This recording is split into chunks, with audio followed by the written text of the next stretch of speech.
I'd like to introduce you to Patty Chang and Denise Albano from Feed the Hunger.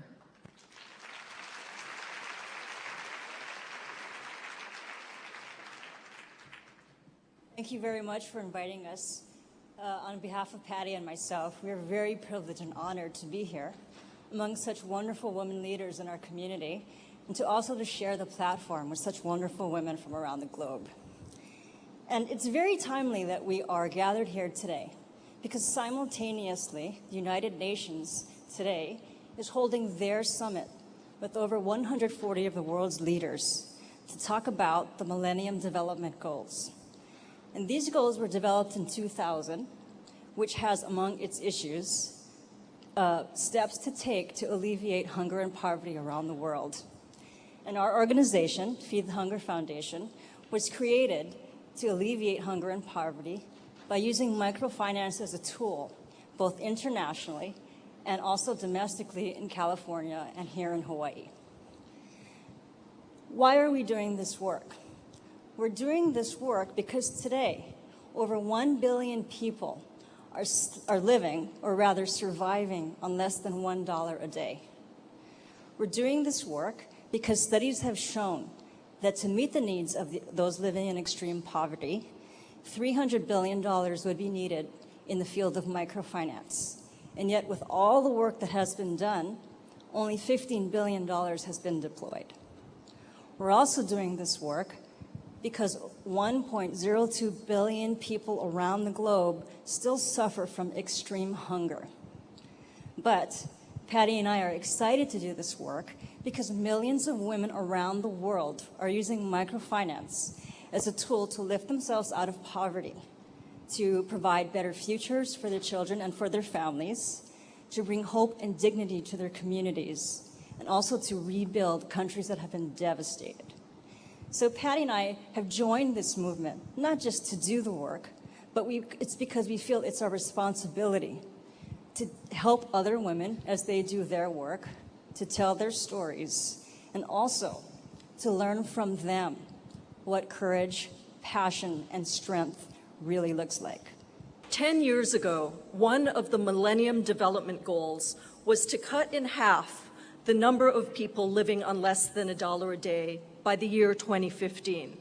To many, that goal seemed preposterous and a pie-in-the-sky ideal that would just not be achieved. Well, the good news is that although we have a very long way to go, we are closing in on that number. For poverty is not inevitable. It is not inevitable that every 3 seconds a person dies in extreme poverty, and usually that person is a child. It is not inevitable that 3 million women and girls around this planet are enslaved in the sex trade. And it cannot, and it must not, be inevitable that 30 to 60% of women globally suffer from physical and sexual violence at the hands of their husbands or boyfriends, and that is in times of peace, not even in times of war. Now, economists say that it will take roughly $151 billion to end extreme poverty. $151 billion, a lot of money, yes, but really not that much more than the $147 billion that we use to spend on obesity-related diseases, or really the $131 billion that globally we spend every year on candy. Now, we are the first generation that can end poverty. And that is why Denise and I are so passionate about being a part of this microfinance movement, a movement made up primarily of women doing business unusual and changing the paradigm. A woman from Waimanalo believes that her community deserves to have healthy local food. And so for over the past year, she drives every week around the island to collect enough produce to be able to sell on Saturdays at the Waimanalo Farmers Market. Her dream, to be able to have a permanent, affordable, accessible marketplace in her community with produce from that community and the proceeds being reinvested in that community to allow Waimanalo to thrive. Groups of women borrowers across Liberia weekly pool their pennies and hire teachers that start schools that their children can attend so that they are able to work in the marketplace. A trafficked person from Thailand brought into Hawaii as an agricultural worker dreams of having a catfish farm and starting a life anew. Still, another woman learns how to make beautiful glass beads.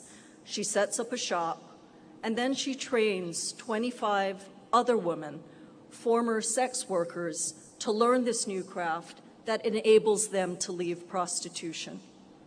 And a woman from Hawaii sent out a letter before her 60th birthday, asking that in lieu of a birthday gift, that her friends contribute to support microfinance so that it would enable other women's dreams to come true.